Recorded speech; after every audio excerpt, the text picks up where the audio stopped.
Ms. Rosemeyer. Hi. After performing your physical and reviewing the history that you provided, I believe that you have chronic bronchitis, which is which limits a person's airway flow, and that makes it harder for a person to breathe. Chronic bronchitis falls underneath an umbrella term, which is COPD. COPD stands for chronic obstructive pulmonary disease. And under that umbrella term, besides chronic bronchitis, the other major illness is central acinier emphysema.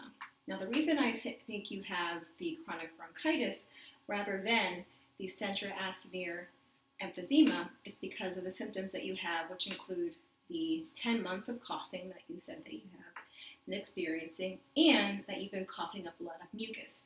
Those two things you will not find in the central acinier emphysema.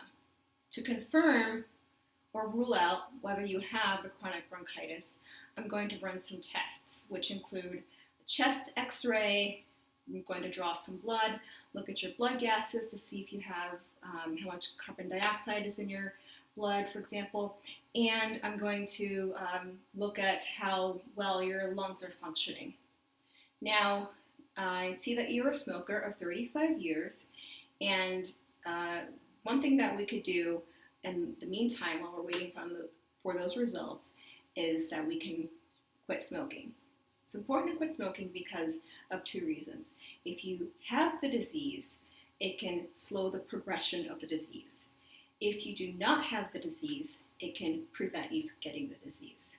Now, while this disease is most commonly found in men, if it's found in women, it's more aggressive. So it's really important that you stop the disease, stop smoking. So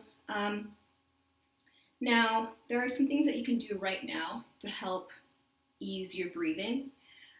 There's pursed lipped breathing and some other techniques. I will give you a pamphlet on that, which is going to be able to explain to you how to do those techniques. And I'll also give you a pamphlet on some methods that will help you be able to quit smoking.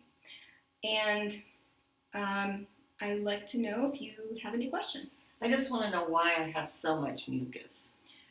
Well, what happens with when you smoke is tobacco irritates the airways and it damages the lining of the airways. When that happens, inflammation occurs over and over again, and when that inflammation reoccurs, you will have goblet cells that increase in number, and you will have mucus glands that increase in number. Those two things, the goblet cells and the mucus glands, those two things secrete mucus. And when those secrete mucus, you will have an increase in mucus production. Thank you. Any other questions? No. Okay, great meeting you. Thank you. We're over 3 minutes.